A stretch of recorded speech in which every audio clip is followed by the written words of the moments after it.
بسم الله الرحمن الرحيم. الحمد لله نحمده ونستعينه ونستغفره ونؤمن به ونتوكل عليه ونعوذ بالله من شرور أنفسنا ومن سيئات أعمالنا.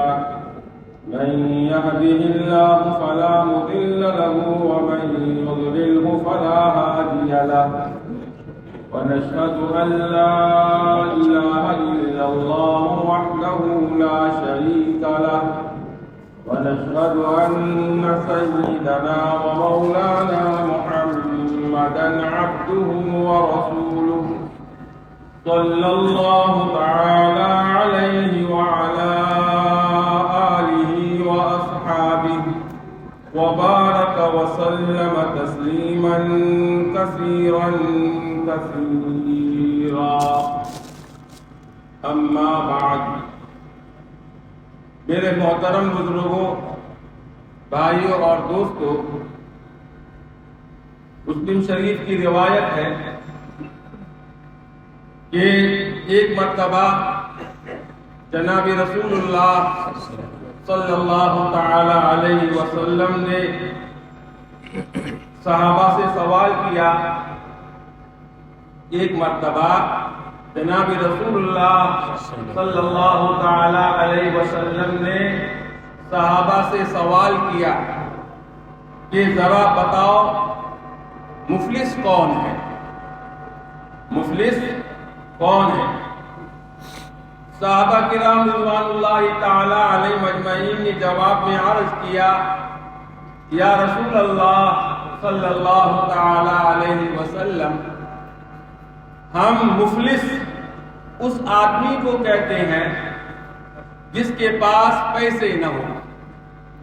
جس کے پاس پیسے نہ ہو. اس زمانے میں سونے اور چاندی کے درہم اور دینار چلا کرتے تھے. جس کے پاس درہم نہ ہو، جس کے پاس دینار نہ ہو، وہ شخص مفلس ہے. جناب رسول اللہ صلی اللہ تعالی علیہ وسلم نے فرمایا کہ مفلس وہ نہیں، مفلس وہ نہیں، یعنی حقیقی مفلس وہ نہیں جس کے پاس پیسے نہ ہو، جس کے پاس دینار نہ ہو، جس کے پاس درہم نہ ہو. پیسے تو آج نہیں، کل تو پیسے آج ہی جائیں گے. پیسے اس کے پاس جو ہے آ جائے گا. میں بتاتا ہوں، جناب رسول اللہ صلی اللہ تعالی علیہ وسلم فرماتے ہیں کہ میں بتاتا ہوں کہ حقیقی مفلس کون ہے. حقیقی مفلس کون ہے؟ حقیقی مفلس وہ ہے جو قیامت کے دن اللہ تعالیٰ کے حضور حاضر ہوگا، اور وہ اس حالت میں حاضر ہوگا کہ نیک اعمال کا انبار لے کر آیا ہوگا، نیک اعمال کا ڈھیر لے کر آیا ہوگا، ڈھیر کا ڈھیر جو ہے لے کر جو ہے آیا ہوگا. نمازیں، نفلیں، تلاوت، ذکر، تسبیحات، وظائف سب لے کر جو ہے آیا ہوگا. صدقات، خیرات، بے شمار نیک اعمال کے جو ہے ڈھیر لے کر آیا ہوگا، نیک اعمال کا ڈھیر لے کر آیا ہوگا. اور اس کے نامہ اعمال میں یہ ساری کی ساری نیکیاں لکھی ہوئی تھی. نفلیں تھی، نمازیں تھی، صدقہ، خیرات، وظائف، تلاوت، تسبیحات، سب کے سب اس کے نامہ اعمال میں جو ہے لکھی ہوئی تھی. ساری عمر وہ نیک عمل کرتا رہا، ساری عمر وہ جو ہے نیک اعمال جو ہے کرتا رہا. لیکن اس کے ساتھ اس نے یہ کیا کہ دنیا کے اندر کسی شخص کا مال حق مال ناحق کھا لیا، کسی آدمی کو گالی دے دی، یا کسی آدمی کی غیبت کر دی، کسی کی آبرو پر حملہ کیا، کسی کے آبرو پر حملہ کیا، کسی کے جان پر حملہ کیا، تو بے شمار لوگوں کے حقوق اس نے جو ہے تلف کر دی، یہاں تک کہ سارے اعمال اس کے ختم ہو جائیں گے۔ آگے فرماتے ہیں کہ جب حساب کتاب شروع ہوگا، حساب کتاب جو ہے شروع ہوگا، تو جن لوگوں کے حقوق ضائع کیے ہوں گے وہ سب کے سب اللہ تعالیٰ کے سامنے جمع ہو جائیں گے کہ یا اللہ، اس آدمی نے ہمارے حق غصب کیے۔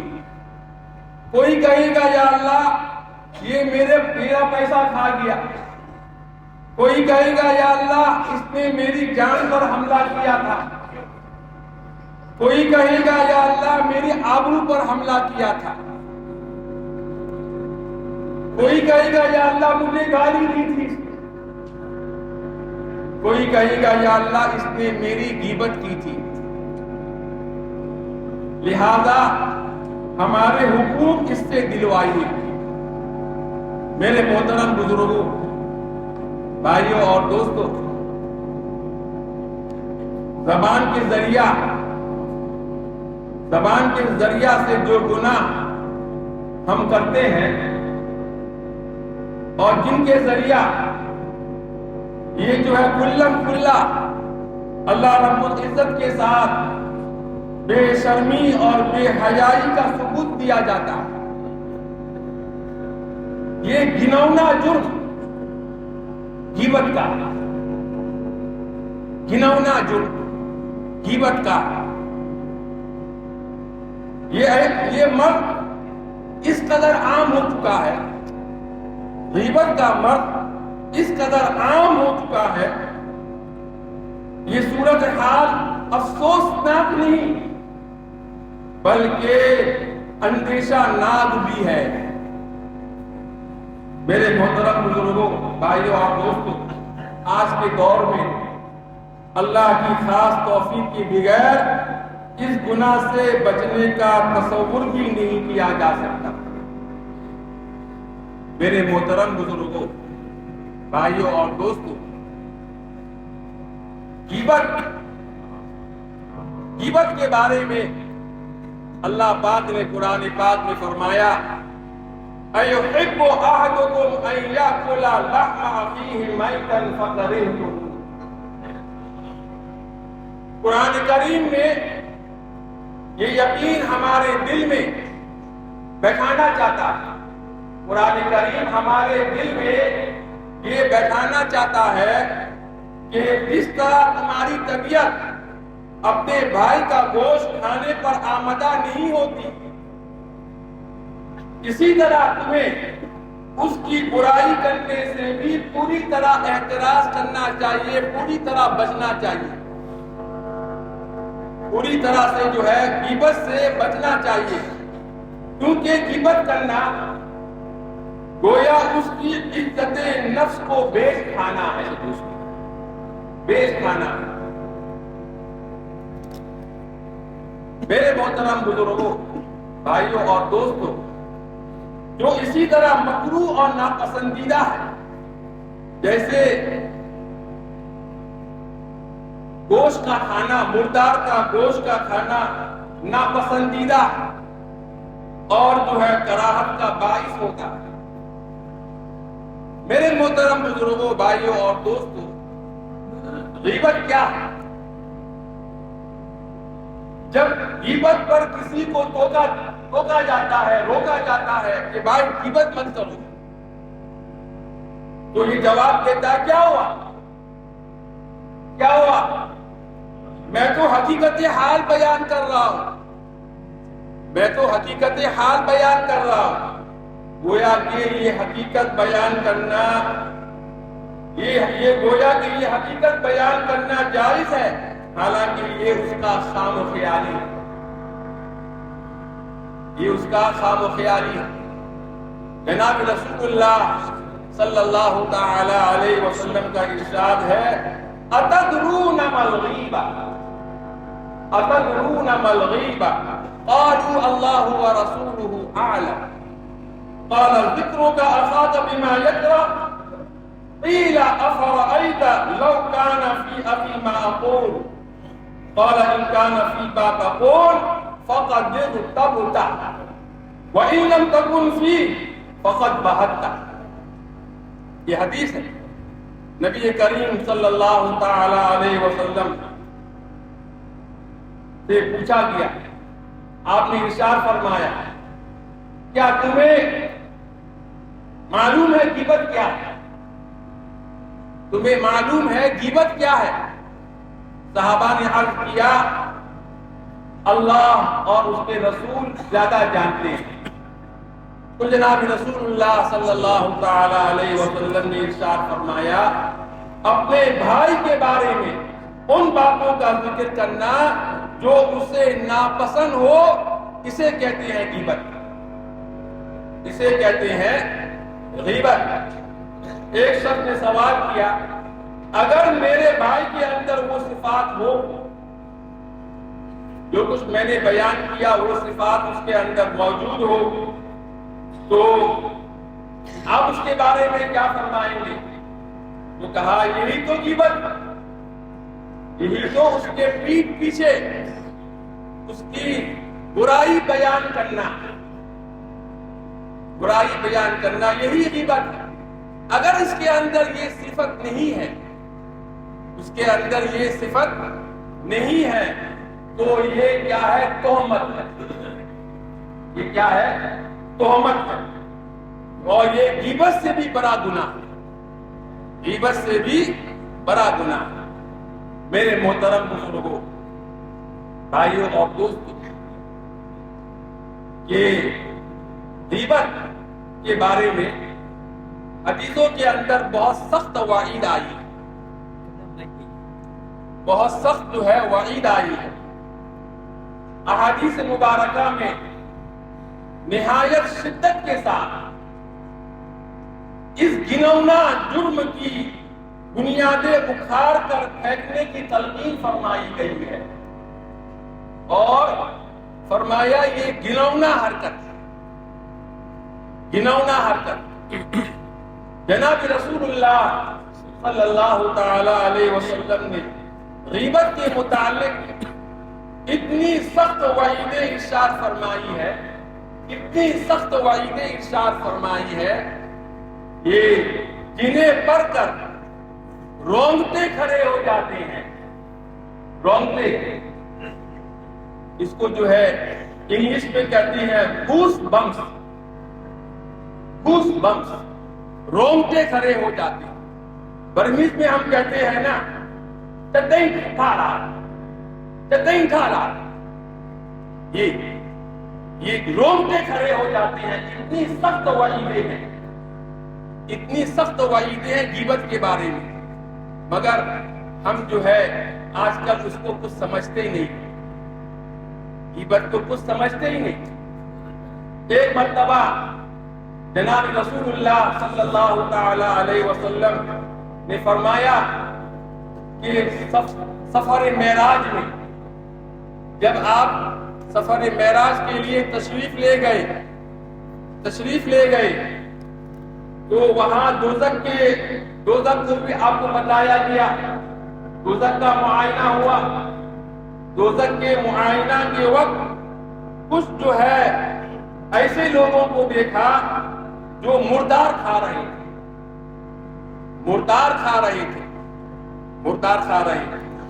تو آپ صلی اللہ تعالی علیہ وسلم نے حضرت جبرائیل علیہ السلام سے پوچھا کہ یہ کون لوگ ہیں، یہ کون لوگ ہیں جو مردہ کھا رہے ہیں، مردہ کھا رہے ہیں؟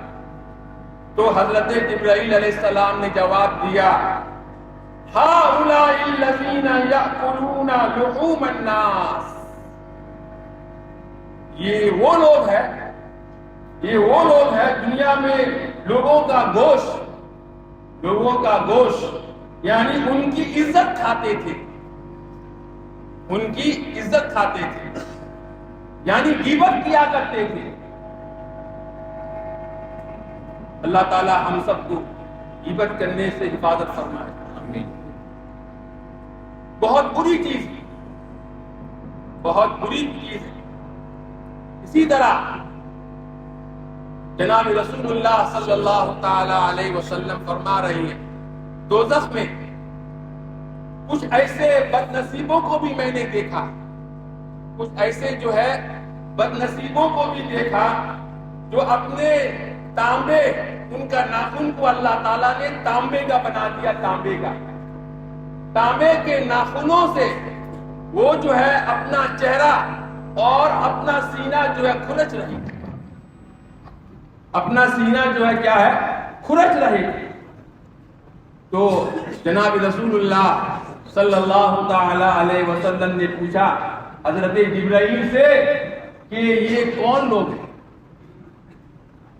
کون لوگ ہیں؟ تو جبرائیل علیہ السلام نے فرمایا یہ وہی لوگ ہیں جو لوگوں کا گوشت کھاتے تھے اور ان کی عزتوں سے کھلواڑ کرتے تھے۔ میرے محترم بزرگوں، بھائیوں اور دوستوں، ایک حدیث میں جناب رسول اللہ صلی اللہ تعالی علیہ وسلم بیان فرماتے ہیں کہ میں نے سفر معراج کے دوران کچھ جو ہے ایسی عورتوں کو اور ایسی مردوں کو دیکھا جو سینہ کے بل الٹا لٹکایا ہوا، سینوں کے بل لٹکے ہوئے۔ تو میں نے حضرت جبرائیل علیہ السلام سے پوچھا کہ یہ کون لوگ ہیں، دریافت کیا یہ کون لوگ ہیں؟ تو جبرائیل نے کہا یہ وہ لوگ ہیں، یہ زبان اور آنکھ کے اشاروں کے ذریعہ غیبت کرنے والے ہیں۔ بعض مرتبہ زبان سے غیبت نہیں، آنکھ اور جو ہے زبان اور آنکھ سے اشاروں سے جو ہے غیبت کیا کرتے تھے۔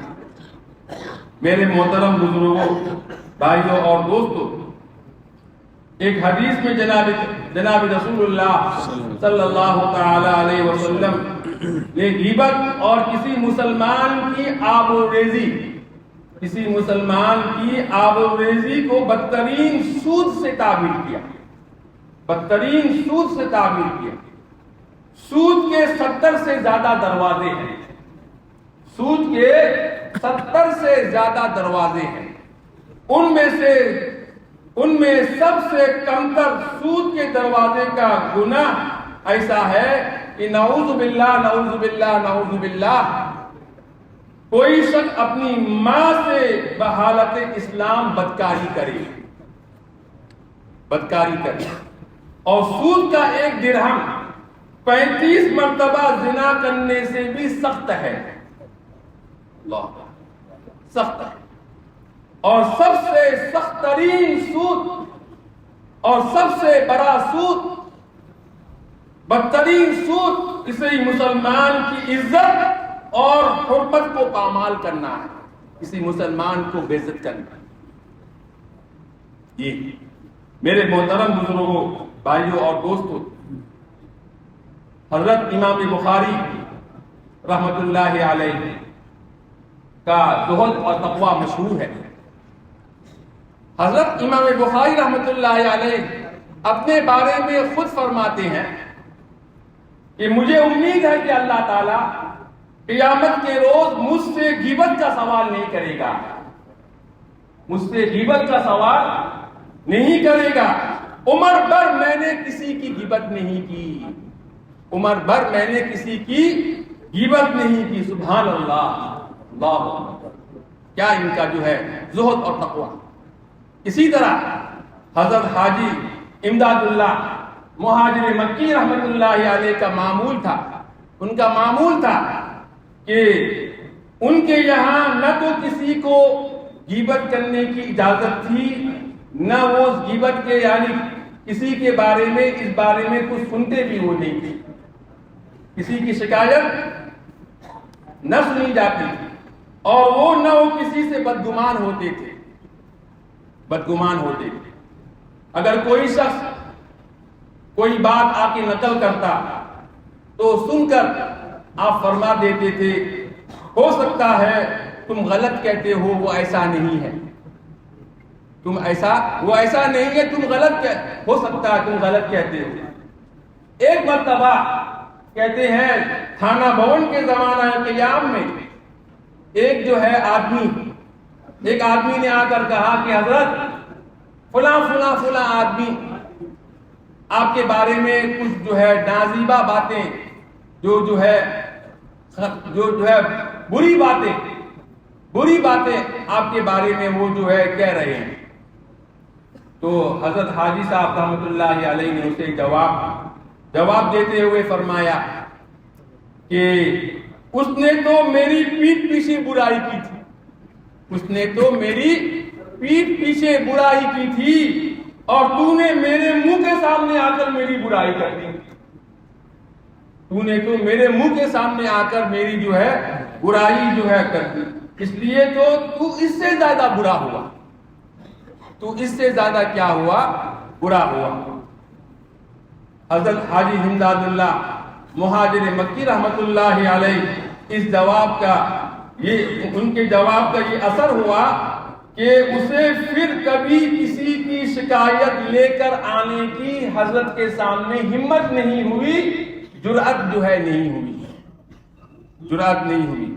میرے محترم بزرگوں، بھائیوں اور دوستوں، کاش اگر آج ہم بھی اس طریقے کو اپنا لے، اس طریقے کو ہم اپنا لے تو بآسانی ہم اس عظیم گناہ سے اپنے کو بچا سکتے ہیں، اور اللہ تعالیٰ سے شرم حیا کا واقعی ہم حق ادا کر سکتے ہیں۔ میرے محترم بزرگوں، بھائیوں اور دوستوں، بات چل رہی تھی کہ مفلس کون ہے، مفلس کون ہے؟ تو اللہ تعالیٰ فرمائیں گے کہ اس نے تمہارے جو حقوق ضائع کیے تھے اس کی تلافی کے لیے یہاں پر درہم اور دینار تو نہیں ہے، یہاں کی کرنسی نیک اعمال ہے۔ آخرت کی کرنسی کیا ہے؟ نیک اعمال ہے، نیک اعمال ہے۔ اب اس کی تلافی کی صرف یہ شکل ہے، تلافی کی صرف ایک شکل یہ ہے کہ اس کے عوض اس کی نیکیاں اس کو دیتے رہو۔ چنانچہ ایک صاحب حق آئے گا، اس کی نمازیں اس آدمی کو دے دیا جائے گا، دوسرا آئے گا وہ اس کا روزہ لے جائے گا، تیسرا آئے گا وہ اس کی تلاوت لے جائے گا۔ چنانچہ وہ شخص جتنے اعمال لے کر آیا تھا، انبار لے کر آیا تھا، نیک اعمال کا ڈھیر لے کر آیا تھا، وہ اعمال سب ختم ہو جائیں گے، وہ سارا کا سارا ختم ہو جائے گا۔ پھر اس کے بعد بھی حق کا مطالبہ کرنے والا ابھی بھی باقی ہے، ابھی بھی باقی ہے۔ وہ کہے گا ہمارا حق دلوائیے یا اللہ، ہمارا حق دلوائیے یا اللہ۔ تو سرکار دو عالم صلی اللہ تعالی علیہ وسلم فرماتے ہیں حقیقی مسلم وہ ہے جو نیکیوں کا انبار لے کر آیا تھا، لیکن حقوق العباد، ایک ہے حقوق اللہ کا مسئلہ، بہت آسان، حقوق العباد کا مسئلہ جب تک وہ معاف نہیں کرے گا معاف نہیں ہوگا۔ بس اللہ تعالیٰ جو سنا اس پر ہم سب کو عمل کرنے کی توفیق عطا فرمائے۔ وآخر دعوانا الحمدللہ رب العالمین۔